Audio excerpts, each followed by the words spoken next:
আল্লাহ রাব্বুল আলামিন বলেন, সুবহানাল্লাযী আসরা বিআবদিহি লাইলাম মিনাল মাসজিদিল হারামি ইলাল মাসজিদিল আকসা।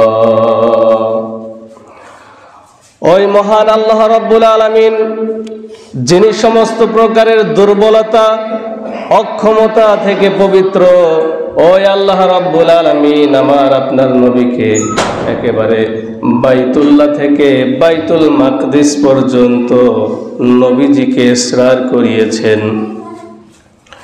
কিভাবে হয়েছিল? নবীজি সাল্লাল্লাহু আলাইহি ওয়াসাল্লাম তার বাসগৃহে ঘুমিয়েছিলেন। হঠাৎ করে লক্ষ্য করেন বাড়ির ছাদটা একেবারে ফাঁকা হয়ে গেল, বাড়ির ঘরের চালটা সরে গেল এবং সেখান থেকে জিবরাইল আলাইহিস সালাম আসলেন। আমার ভাইরা, আল্লাহ রাব্বুল আলামিন শুরুতে সুবহানাল্লাযী বলেছেন, তার মানে হলো যত ধরনের আশ্চর্য ঘটনা আমরা যখন দেখি বা শুনি ওই সময় সুবহানাল্লাহ বলতে হয়। সুবহানাল্লাহ দিয়ে আল্লাহ তাআলা শুরু করেছেন।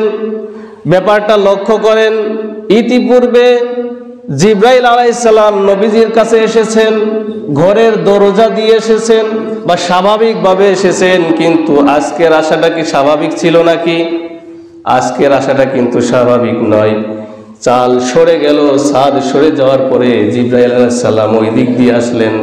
তার মানে শুরুতেই বোঝাতে চাচ্ছেন যে নবীজি, আজকে আপনার সঙ্গে কিছু এমন ঘটনা ঘটতে যাচ্ছে যেগুলো সাধারণ নয়, স্বাভাবিক নয়, কিছু অস্বাভাবিক ঘটনা ঘটতে যাচ্ছে।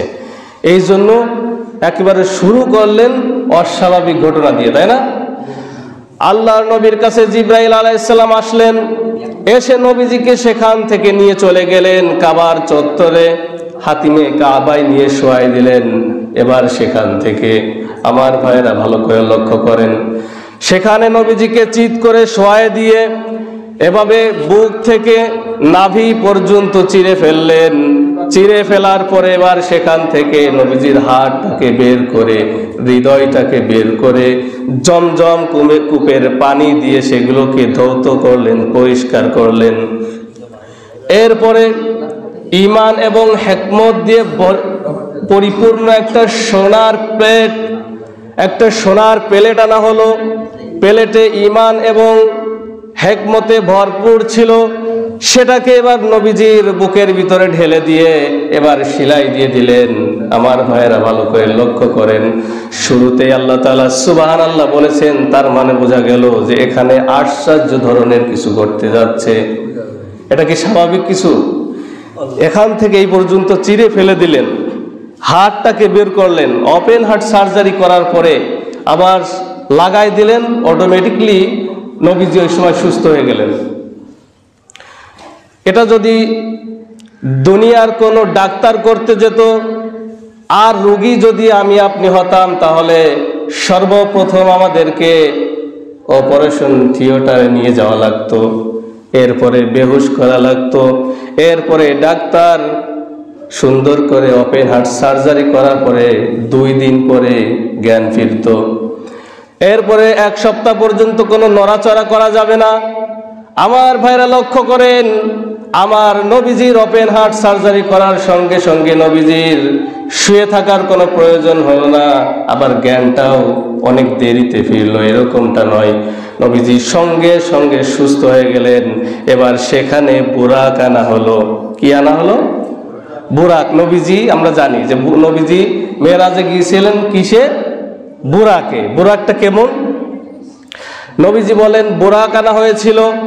বুরাকটা দেখতে গাধার চেয়ে একটু ছোট আর খচ্চরের চেয়ে একটু বড়। আপনার প্রশ্ন আসতে পারে, সেখানে প্লেন আনা হলো না কেন, রকেট আনা হলো না কেন? আমার ভাইয়েরা, ওই সময় এই প্লেন, রকেট এই সব কিছু আবিষ্কার হয় নাই। যদি আবিষ্কার এই যুগে যদি মেরাজ হতো, তাহলে আল্লাহ রাব্বুল আলামিন এই প্লেন, রকেট এবং এর চাইতে আরো আধুনিক কিছু দিয়ে আমাদের নবীকে নিতে আসতেন, তাই না? আল্লাহ রাব্বুল আলামিন ওই সময় যেই যানবাহন ছিল তার ভিতরে একটা স্পেশাল একটা অন্যরকম, যেটা খচ্চরের চেয়ে বড়, গাধার চেয়ে ছোট। সারা পৃথিবীতে ওই রকম যানবাহন তখন ছিল না, কোনো চাকা নাই, কোনো ডানা নাই। এমন একটা যানবাহনকে নবীজির সামনে উপস্থিত করলেন। নবীজি যা এই বোরাকে উঠতে যাবেন, তখন ওই বোরাকটা একটু লাফালাফি করতেছিল, ছটফট করতেছিল। জিবরাইল আলাইহিস সালাম বোরাককে ধমক দিয়ে বললেন, আরে বোরাক, তুমি কার সামনে ছটফট করছো?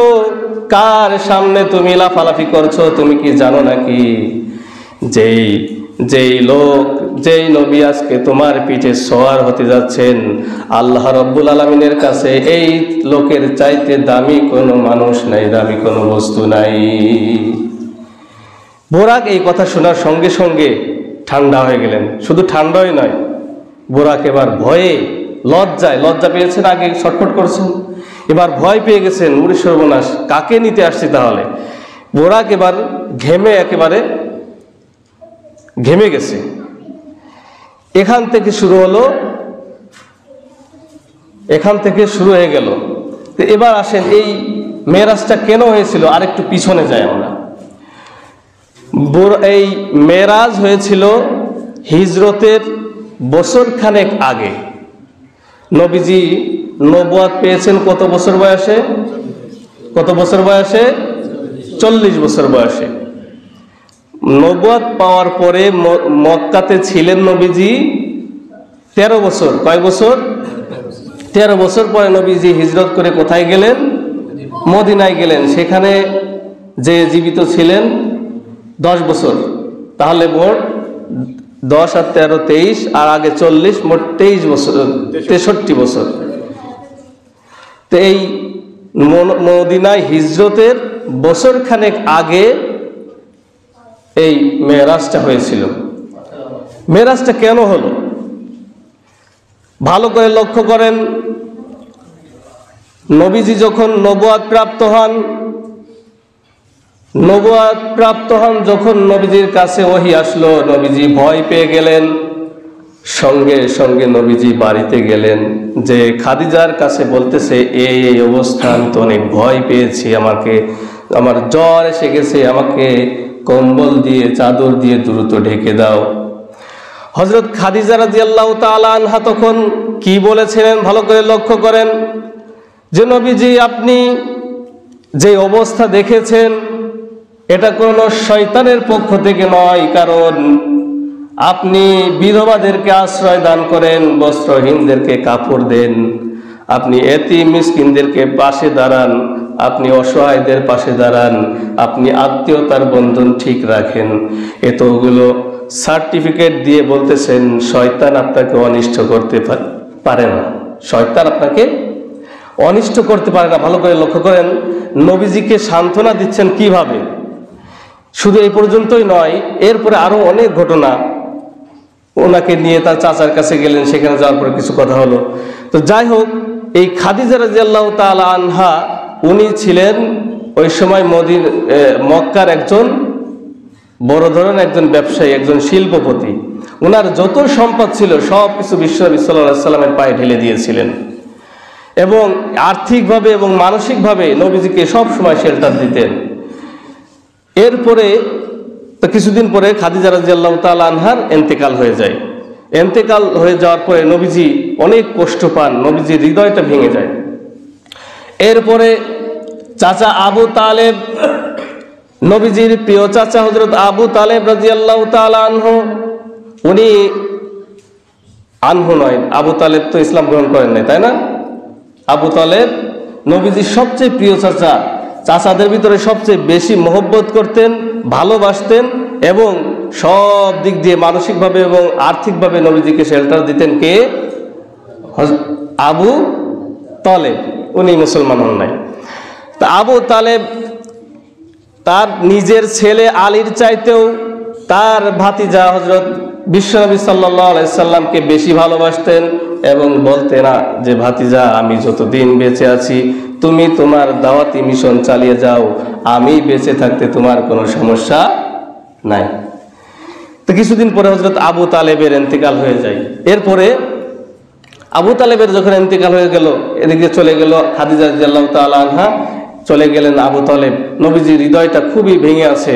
নবীজি এখন চিন্তা করলেন যে মক্কার লোকেরা আমার তো কথা শুনছে না, কি করা যায়। উনি অনেক চিন্তা ভাবনা করে মক্কার পাশেই যে তায়েফ গোত্রে উনি দাওয়াতি কার্যক্রম নিয়ে যাবেন বিধায় তিনি মনস্থির করলেন এবং সেখানে গেলেন। যাওয়ার পরে কি ঘটনা হলো, আম্মা জান আয়েশা রাদিয়াল্লাহু তাআলা আনহা উনি নবীজিকে জিজ্ঞাসা করলেন, জিয়া রাসূলুল্লাহ সাল্লাল্লাহু আলাইহি ওয়াসাল্লাম, উহুদের ময়দানে আপনি যে কষ্ট পেয়েছেন সেই কষ্টর চাইতেও বড় কোনো কষ্ট আপনি পেয়েছেন নাকি? নবীজি বললেন, আয়েশা রে, উহুদের ময়দানে আমার রক্ত ঝরেছে, দান মুবারক শহীদ হয়েছে, মাথার ভিতরে লোহার কড়া ঢুকে গিয়েছিল, এর চাইতেও আমি বেশি কষ্ট পেয়েছি তায়েফের ময়দানে আয়েশা। সেদিনকে আমি বড় আশা নিয়ে তায়েফবাসীর কাছে গিয়েছিলাম, তারা হয়তো আমার এই ধর্মকে কবুল করবে, এক আল্লাহর উপর ঈমান আনবে, আমাকে নবী হিসাবে গ্রহণ করবে, নবী হিসাবে আমাকে মেনে নেবে। নবীজি সেখানে গেলেন, তায়েফে গেলেন। যাওয়ার পরে সেখানে কিছু নেতৃত্ব স্থানীয় লোকদের সাথে কথা বললেন। তাদের অবস্থাটা এমন হলো, কেউ কথা তো বললই না, আবার কেউ উল্টো পাল্টা কথা বলল, আবার কেউ তায়েফের যুবকদেরকে নবীজির পিছনে লেলিয়ে দিল। তারা পাথর মেরে মেরে নবীজিকে রক্তাক্ত করে ফেললো। নবীজি কোনো মতে সেখান থেকে জানটা নিয়ে বেরিয়ে আসলেন। আসার পরে পাহাড়ের পদদেশে নবীজি বসলেন। বসার পরে হযরত জিবরাইল আলাইহিস সালাম এসে গেলেন। এসে বলতেছি, ইয়া রাসূলুল্লাহ সাল্লাল্লাহু আলাইহি ওয়াসাল্লাম, আপনি কেন তায়েফে এসেছিলেন? তায়েফে আসার পরে কার সাথে কি কথা হয়েছে, তারা আপনার সাথে কি ব্যবহার করেছে, আমার আল্লাহ রাব্বুল আলামিন সব কিছু দেখেছেন। দেখে এই যে দুই প্রান্তে দুইটা পাহাড় দেখতে পাচ্ছেন, এই দুই প্রান্তের দুই পাহাড়ের ফেরেশতাকে আপনার কাছে পাঠিয়েছেন। আপনি যদি অর্ডার করেন, এরা দুই পাশ থেকে পাহাড় দিয়ে চেপে ধরে পুরো তায়েফবাসীকে একেবারে শেষ করে দেবে। বলার সঙ্গে সঙ্গে দুইজন ফেরেশতা নবীজিকে সালাম দিলেন।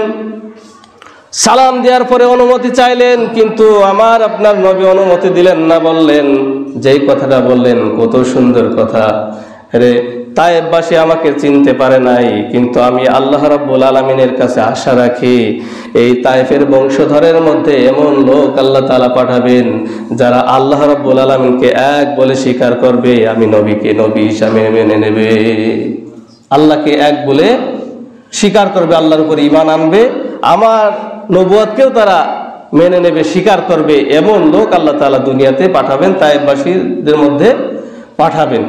নবীজি সাল্লাল্লাহু আলাইহি ওয়াসাল্লাম সেদিন কিন্তু একটু হা বললেই পুরো তায়েফ আজকে শেষ। তো ঠিক এরপরে কিন্তু তায়েফের সমস্ত মানুষ আস্তে আস্তে শিরকিয়াত থেকে দূরে সরে যে আল্লাহ রাব্বুল আলামিনের উপরে ঈমান এনেছে এবং নবীজি সাল্লাল্লাহু আলাইহি ওয়াসাল্লামকে নবী হিসাবে তারা মেনে নিয়েছে, তারা বিশ্বাস করেছে। তো এতগুলো ঘটনা ঘটার পরে নবীজির মনের অবস্থা কি হতে পারে এবার বোঝেন।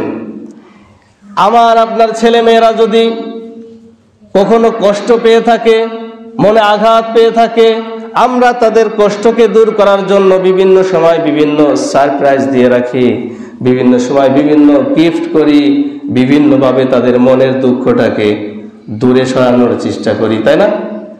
কখনো কখনো বাবা তার খেলনা কিনে দেয়, মা একটু ভালো খাবার রান্না করে, অনেক সময় পার্কে ঘুরতে নিয়ে যায়, অনেক সময় গাড়ি ঘোড়া এগুলো কিনে দেয়। কি জন্য?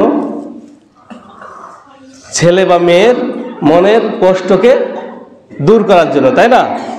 তা ঠিক নবীজি সাল্লাল্লাহু আলাইহি সাল্লামের হৃদয়ের অবস্থা যে অবস্থা হয়েছিল, এটা দুনিয়ার কোনো মানুষ না জানলেও সবচেয়ে ভালো জানতেন কে?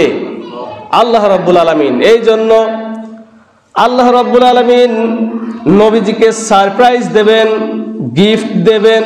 এই জন্য জিবরাইলকে বললেন, ও জিবরাইল, আমার নবীকে আমি সারপ্রাইজ দিতে চাই, গিফট করতে চাই, এবং সেটা তোমার মাধ্যমে বা তোমার হাতে দিতে চাই না, আমি আল্লাহ আমার নবীকে সরাসরি দিতে চাই। যাও জিবরাইল, আমার নবীকে এবার আমার কাছে নিয়ে আসো। জিবরাইল আলাইহিস সালাম এবার বুরাক নিয়ে চলে আসলেন। আসার পরে এই কাণ্ডগুলো ঘটলো। এবার সেখানে বুরাকে করে নিয়ে চলে গেলেন কোথায়? বাইতুল মাকদিসে। কোথায়? কথা বলতে হবে, কোথায়? বাইতুল মাকদিসে। এবার লক্ষ্য করেন, বাইতুল মাকদিসের দূরত্ব অনেক, কিন্তু সেটা চলে গেলেন একেবারে চোখের পলকে। চোখের পলকটা হাদিসে আসছে, চোখের পলক। বুরাকের গতি ছিল কি?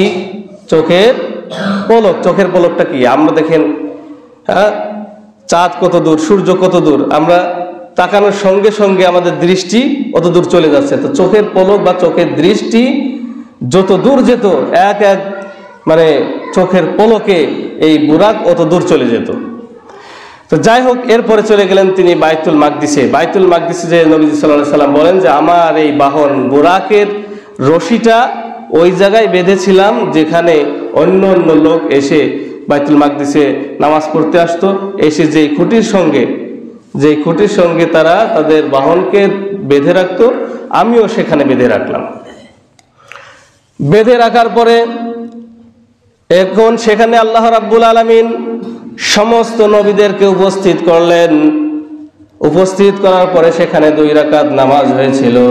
সমস্ত নবীরা কাতারবদ্ধ হয়ে দাঁড়িয়ে গেলেন। আল্লাহ রাব্বুল আলামিন অর্ডার করলেন, আমার আপনার নবীকে দিয়ে ইমামতি করলেন। ইমামতি করেছিলেন কে? কে? একটু কথা বলবেন। যাই হোক, নবীজি ইমামতি করলেন। ইমামতি করার পরে সেখান থেকে বেরিয়ে আসলেন। বেরিয়ে আসার পরে হঠাৎ করে লক্ষ্য করেন জিব্রাইল আলাইহিস সালামের হাতে 2টা পেয়ালা রয়েছে, 2টা পাত্র। একটা পাত্রে ছিল দুধ, আর একটা পাত্রে ছিল মদ। একটা পাত্রে কি ছিল? দুধ, আর একটা পাত্রে মদ। নবীজির সামনে পেশ করা হলো, নবীজি কোনটা নেবেন? নবীজি দুধটাকে বেছে নিলেন। হযরত জিব্রাইল আলাইহিস সালাম বলেন, ইয়া রাসূলুল্লাহ সাল্লাল্লাহু আলাইহি ওয়াসাল্লাম, আলহামদুলিল্লাহ, আল্লাহ রাব্বুল আলামিন আপনাকে সঠিকটা বেছে নেওয়ার জন্য তৌফিক দিয়েছেন। আপনি যদি দুধ না বেছে মদটাকে হাত দিতেন, মদটাকে বেছে নিতেন, তাহলে আপনার সমস্ত উম্মত গুমরাহ হয়ে যেত, সমস্ত উম্মত পথভ্রষ্ট হয়ে যেত। আপনি সঠিকটাই গ্রহণ করেছেন। এবার সেখান থেকে শুরু হয়ে গেল মেরাজ। এতক্ষণ চলেছিল ইসরা। ইসরা মানে রাতে ভ্রমণ করা। আল্লাহ রাব্বুল আলামিন ইসরা মক্কা থেকে বাইতুল মুকাদ্দাসে নিয়ে আসলেন। এবার সেখান থেকে শুরু হলো মেরাজ। নবীজিকে বুরাকে নিয়ে জিব্রাইল আলাইহিস সালাম মেরাজ শুরু করলেন। প্রথম আসমানের কাছে যাওয়া হলো। প্রথম আসমানের ফেরেশতা জিজ্ঞাসা করলেন, কে? জিব্রাইল বলেন, আমি জিব্রাইল। সঙ্গে কাকে নিয়ে এসেছো? সঙ্গে নিয়ে এসেছি বিশ্বনবী মুহাম্মদুর রাসূলুল্লাহ সাল্লাল্লাহু আলাইহি ওয়াসাল্লামকে। ভালো করে লক্ষ্য করেন, ফেরেশতাদের সর্দার কে জানেন? জিব্রাইল আলাইহিস সালাম। অথচ প্রথম আসমানে যাওয়ার সঙ্গে সঙ্গে জিজ্ঞাসা করতেছে, কে? কয়, আমি জিব্রাইল। জিব্রাইল আলাইহিস সালাম অনুমতি চান। কোথায় যাওয়ার জন্য? আরো উপরে যাওয়ার জন্য। আপনাকে কি, আপনার সাথে কি? কই মুহাম্মদ সাল্লাল্লাহু আলাইহি ওয়াসাল্লাম। তাকে কি ডাকা হয়েছে? হ্যাঁ, তাকে ডাকা হয়েছে। ভালো করে লক্ষ্য করেন, জিব্রাইল আলাইহিস সালামকে তাকে সেখানে অনুমতি নেওয়ার জন্য বলা হয়েছে। এখান থেকে আমাদের একটা আদব শিক্ষা দিতে যাচ্ছেন যে আমরা যদি কখনো কারোর বাড়িতে প্রবেশ করি, আমরা যত বড় মেহমানই হই না কেন, আমাদেরকে প্রথমে কি নিতে হবে? অনুমতি নিতে হবে। আমার ভাইরা, প্রত্যেকটা আসমানে যাওয়ার সঙ্গে সঙ্গে জিব্রাইল আলাইহিস সালাম অনুমতি চেয়েছেন এবং তার সঙ্গে ওই ফেরেশতা ঠিক একই রকম কথা বলেছেন। প্রত্যেকটা আসমানে এক এক করে সপ্তম আসমান গিয়েছেন। প্রত্যেকটা আসমানে এভাবে তাকে জিজ্ঞাসা করা হয়েছে। প্রথম আসমান পেরিয়ে দেখলেন সেখানে হযরত আদম আলাইহিস সালাম। আদম আলাইহিস সালাম তখন হে প্রিয় নবী এবং প্রিয় পুত্র বলে তাকে ডাকলেন এবং তার জন্য কল্যাণের দোয়া করলেন। নবীজি লক্ষ্য করে দেখেন আদম ডানে একবার তাকায়, হেসে দেয়, আবার বামে তাকায়, কান্দে ফেলে, কেঁদে ফেলে। কি ব্যাপার? কি ব্যাপার জিব্রাইল? ইনি হচ্ছেন আদম আলাইহিস সালাম। উনি ডান পাশে যখন তাকান, ডান পাশে অনেকগুলো রূহ রয়েছে বা মানুষ রয়েছে, এরা হচ্ছে জান্নাতি মানুষ। যখন তিনি দেখতে পান যে আমার এই সমস্ত সন্তানেরা জান্নাতে যাবে, তিনি খুশিতে হেসে দেন। আবার বামে অনেক মানুষ রয়েছে, তারা যাবে জাহান্নামে। তিনি যখন বাম দিকে তাকান যে এই সমস্ত সন্তানেরা জাহান্নামে যাবে, দুঃখে তিনি কেঁদে ফেলেন। এরপরে দ্বিতীয় আসমান গেলেন। সেখানে যাওয়ার পরে হযরত ইয়াহইয়া এবং ঈসা আলাইহিস সালামের সঙ্গে দেখা হয়। তৃতীয় আসমানে গেলেন, সেখানে যাওয়ার পরে হযরত ইউসুফ আলাইহিস সালামের সঙ্গে দেখা হলো। নবীজি বলেন, ইউসুফ আলাইহিস সালামের সৌন্দর্যটা এমন যে পৃথিবীর অর্ধেক সৌন্দর্য যেন ইউসুফকে দান করা হয়েছে। এবার আসেন, আপনার নবী কেমন ছিলেন? ইউসুফ আলাইহিস সালামের সৌন্দর্য ছিল কেমন যে পৃথিবীর অর্ধেক সৌন্দর্য দেওয়া হয়েছে কাকে? ইউসুফ আলাইহিস সালামকে। তাহলে কি ইউসুফ আলাইহিস সালাম কি আমার নবীজির চাইতে বেশি সুন্দর ছিলেন নাকি? সেই কথা বলতে যে আরেকটা হাদিস আমাকে বলা লাগে যে একজন সাহাবী নবীজির কাছে গেলেন এবং যে দেখেন যে নবীজি কথা বলতেছেন এবং খুব খোশ মেজাজে আছেন। উনি যখন কথা বলতে বলতে একটু হাসতেছেন, উনি বলেন, হাদিসটা বর্ণনা করতে যেয়ে পরে বলেন যে মনে হতেছিল যেন আকাশ, যে নবীজি হাসতেছে না বরং আকাশের চাঁদটাই যেন হাসি উঠতেছে। এত সুন্দর ছিলেন আমাদের নবী সাল্লাল্লাহু আলাইহি সাল্লাম। এরপরে চতুর্থ আসমানে গেলেন, সেখানে যাওয়ার পরে হযরত ইদ্রিস আলাইহিস সালামের সঙ্গে দেখা হয়। পঞ্চম আসমানে হযরত হারুন আলাইহিস সালামের সঙ্গে দেখা হলো। ষষ্ঠ আসমানে হযরত মূসা আলাইহিস সালামের সঙ্গে দেখা হলো। সপ্তম আসমানে যাওয়ার পরে হযরত ইব্রাহিম আলাইহিস সালামের সঙ্গে দেখা হয়। সপ্তম আসমানে হযরত ইব্রাহিম আলাইহিস সালামের সঙ্গে দেখা হলো।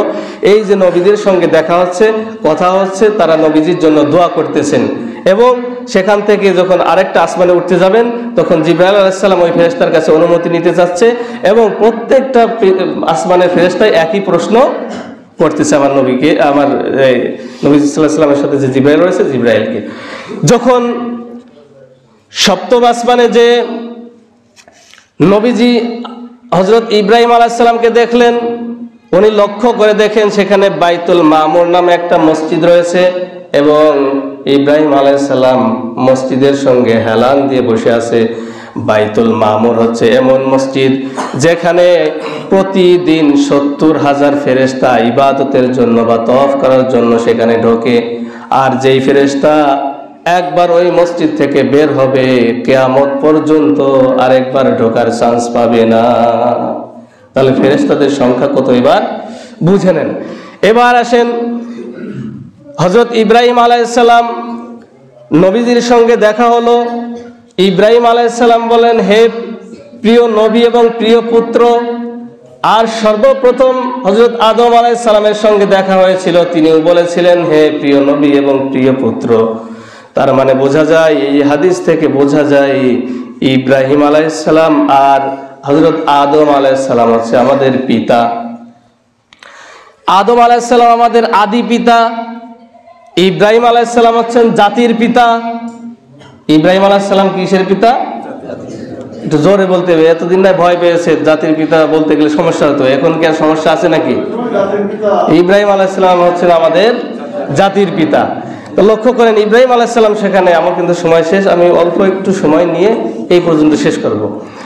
ইব্রাহিম আলাইহিস সালাম নবীজির সঙ্গে কথা বলার পরে এক পর্যায়ে বলতেছেন, নবীজি আমার পক্ষ থেকে আপনার উম্মতের সালাম জানাবেন, আমার পক্ষ থেকে আপনার উম্মতের জন্য সালাম রইল। এরপরে বললেন, নবীজি জান্নাতের মাটি হচ্ছে মেশকে আম্বারের মতো। মেশকে আম্বার অনেক দামি একটি পারফিউম, খুব সুন্দর ঘ্রাণ সেখান থেকে বের হয়। এরপরে বললেন যে জান্নাতের পানি সাধারণ কোনো পানি নয়, দুনিয়ার এই সাধারণ পানির মতো পানি নয়, জান্নাতের পানি খুবই স্বচ্ছ এবং খুবই মিষ্টি। 3 নম্বরে বললেন, হে নবী জান্নাতটা হচ্ছে একটা খোলা ময়দানের মতো। তাহলে আমরা যে থাকবো কোথায়? খোলা ময়দানে। খোলা ময়দানে জান্নাতটা কিসের মতো? খোলা ময়দানের মতো। এবং সেখানে হযরত ইব্রাহিম আলাইহিস সালাম শিখায় দিলেন, আপনার উম্মতেরা বলবে সুবহানাল্লাহি আলহামদুলিল্লাহি ওয়ালা ইলাহা ইল্লাল্লাহু আল্লাহু আকবার। এইগুলো বলে বলে জান্নাতটাকে সাজাবে। আমরা জেনেছি, মান বানা লিল্লাহি মাসজিদান বানাল্লাহু লাহু বাইতান ফিল জান্নাহ। দুনিয়াতে যে মসজিদ নির্মাণ করবে, মসজিদের নির্মাণে সহযোগিতা করবে, আল্লাহ রাব্বুল আলামিন জান্নাতে তার জন্য একটা বাড়ি বানাবেন। এখন বাড়ি গাড়ি যদি জান্নাতে আগে থেকেই থেকে থাকে, তাহলে জান্নাতের মধ্যে এই যে আমরা মসজিদ বানানোর কারণে আরেকটা বাড়ি বানাবে, সেটা বানাবে কোথায়? তাই না? আরো আছে এরকম হাদিস, আরো আছে। আমি আগেও বলেছিলাম, ওই যে কোরআনের একটা আয়াত পড়বে আর উঠতে থাকবে, তাই না? বলেছিলাম না? এই জন্য আমরা কোরআনের আয়াত বেশি করে মুখস্থ করব, যাতে ওই দিন বেশি করে আয়াত করে আমরা বেশি বাড়ি নিতে পারি। আজ সুবহানাল্লাহি ওয়ালহামদুলিল্লাহি ওয়ালা ইলাহা ইল্লাল্লাহু আল্লাহু আকবার, এই জিকিরগুলো তো আমরা পারি নাকি? সুবহানাল্লাহ পারি না? আলহামদুলিল্লাহ পারি। এইগুলো আমরা বেশি বেশি করে তাসবিহ পাঠ করে জান্নাতটাকে আমরা দুনিয়াতে থেকেই সাজিয়ে ফেলবো ইনশাআল্লাহ। আল্লাহ রাব্বুল আলামিন আমাদের তৌফিক দান করুক।